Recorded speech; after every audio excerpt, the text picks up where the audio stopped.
Soyez les bienvenus dans Maghreb Orient Express avec nous sur le plateau de MO sur TV5 Monde. Salim Saab, bienvenue à vous. Vous êtes réalisateur. Votre nouveau documentaire s'appelle Forte. C'est un hommage aux femmes, nous le verrons, à des femmes artistes, du sport également, du monde du sport, dans le monde arabe. Avec nous également une chanteuse qui fait partie de votre documentaire et que l'on voit. Nawel Benkrayem, bienvenue à vous. Vous êtes auteure, compositrice. Vous apparaissez donc dans ce film. On écoutera votre titre Dérangé, extrait de votre EP qui s'appelle Par mon nom. Avant de vous donner la parole à tous les deux, connexion Rabat au Maroc.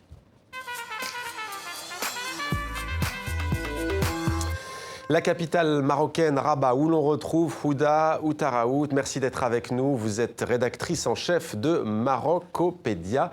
Il s'agit d'une plateforme, d'une web télé dédiée à la sauvegarde du patrimoine culturel marocain. On regarde sans plus attendre un aperçu. Du bouillonnement des villes au murmure des montagnes. Faites connaissance avec ces visages que vous n'avez jamais vus et découvrez ces lieux où vous n'avez jamais été. Ici, on écoute, on collecte et plus que tout, on vous partage des histoires inestimables.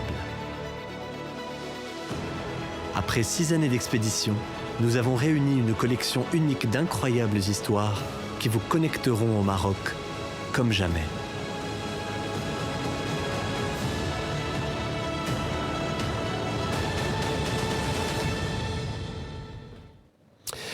Voilà, on va donc parler de cette web TV dont on parle beaucoup en ce moment. Quelle est au juste, Ouda, la vocation de Marocopédia ? Bonjour, merci avant toute chose de nous recevoir. Marocopédia.com, comme vous le disiez, est une web TV documentaire qui a plusieurs objectifs.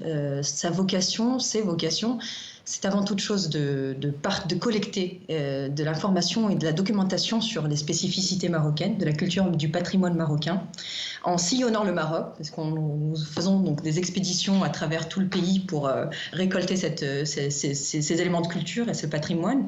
Et comme vous le disiez, vous le présentiez dans la vidéo de présentation, donc de partager essentiellement ces informations et ces éléments de notre patrimoine qui sont méconnus au mieux ou en voie de disparition.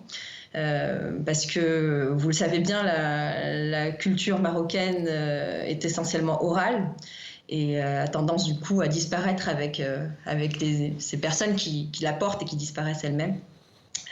Alors vous servez des nouvelles technologies, vous numérisez, vous conservez, vous diffusez donc ce patrimoine matériel et immatériel d'ailleurs de la culture du Maroc. L'idée c'est aussi peut-être de sortir des sentiers battus dans un pays, on le sait, très touristique. Tout à fait, oui, notre idée, on le disait un peu en rigolant, le Maroc, ça se limite pas au couscous, ça se limite pas à Marrakech, ça se limite pas à tous ces archétypes en fait du tourisme et de la culture qu'on présente de manière un peu facile. C'est une culture qui est beaucoup plus riche, que les Marocains eux-mêmes ne connaissent pas bien ou ne connaissent pas, tout simplement. Et l'idée, c'est justement de les amener, de les prendre peut-être un peu par la main pour leur montrer qu'il y a bien plus que ça, qu'il y a une richesse culturelle qui est débordante et qui ne demande qu'à être connue. Et c'est justement le cœur un peu de notre action, c'est que on va dans les patelins, dans les villages perdus, au fin fond du Maroc. On n'hésite pas à aller là où peu de personnes sont allées jusqu'à présent, en tout cas au Maroc. Et un peu de médias, on va dire plutôt, parce que les touristes voyagent, c'est connu. Mais voilà, nous n'hésitons pas à aller là où peu de personnes sont allées, à rencontrer des personnes que peu de personnes ont rencontrées. Ouda, une dernière question peut-être. On va voir qu'il est aussi parfois question de recettes, et notamment la mélasse de grenade. C'est définitivement notre coup de cœur ici à Maghreb Orient Express. Quelques mots peut-être sur ces femmes que vous avez rencontrées et qui pratiquent donc cette recette, le amarous, qui est fait donc bien entendu de ce fruit ancestral, la grenade. Écoutez, oui, alors effectivement, ça se passait dans le village de Damalou, dans la région de Tata. C'était une très belle expédition. Ces femmes sont des femmes du village qui pratiquent cet art depuis de très longues années, qui ne le commercialisent pas. Ce sont des choses qu'elles font, qu'elles ont appris elles-mêmes de leurs parents, des anciens, et qu'elles pratiquent encore aujourd'hui. Ce sont des femmes qui étaient ravies de nous accueillir, qui étaient prêtes à partager, à nous montrer, et qui étaient tout simplement contentes qu'on s'intéresse aussi à ces éléments de culture, à cette recette qui est vraiment...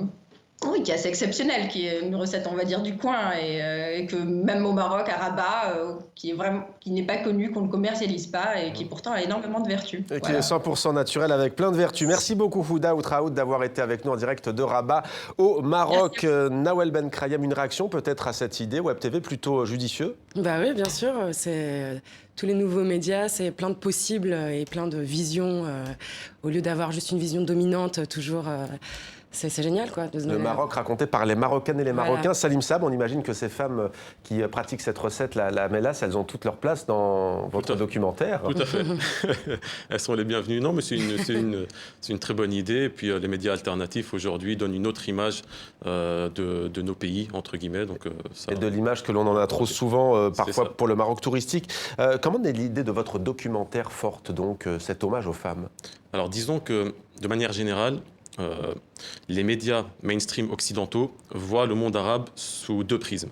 Le prisme victimaire et misérabiliste, les pauvres arabes qui souffrent et qu'il faudrait aller sauver, etc., etc.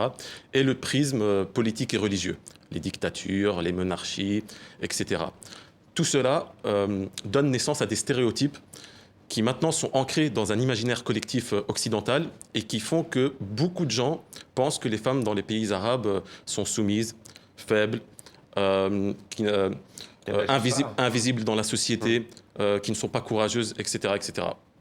Pour moi, c'est faux, parce que toutes les femmes qui m'entourent, qu'elles soient dans le monde arabe, sont dans les cultures urbaines, dans des domaines artistiques, entre guillemets, habituellement réservés aux hommes. Et donc moi, j'ai voulu montrer que par le biais du street art, par le biais de la musique, par le biais du graffiti, par le biais du tatouage, du sport de combat, toutes ces femmes, du Liban, d'Arabie Saoudite, du Koweït, de Tunisie, ont trouvé leur espace de liberté, un moyen d'expression, une manière de s'affirmer dans ces domaines, entre guillemets, habituellement réservés aux hommes, et elles sont dans l'autodétermination. Et je trouvais ça très important, et c'est pour ça que je l'ai appelée forte, parce qu'elles sont indépendantes, et elles vivent de leur passion. C'est quelque chose qui est pas évident, que ce soit pour les femmes et même pour les hommes. Nawel, elle fait beaucoup de tournées, elle est maintenant reconnue.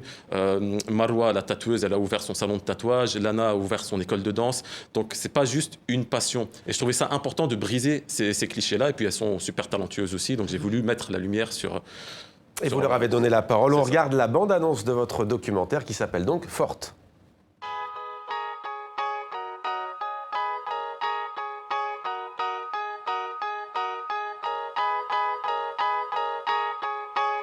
بالكويت بالعكس يعني يشوفوني بنظرة حلوة يعني they support me everybody supports me.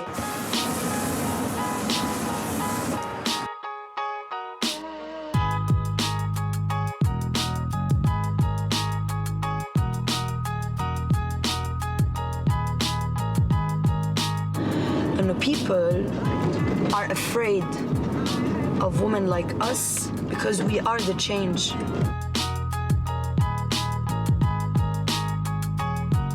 إذا بتشوف أبعد بس تطلع من out of the box وبتشوف قد إيه هي قوية وقد إيه هي عم تأثر على العالم اللي حواليها فيها تعمل كتير difference كبير. ما استعملت على شخص بس بقدر فهم إنه إذا حدا عم يمزح معي إنه ما بتقدر تمزح معي.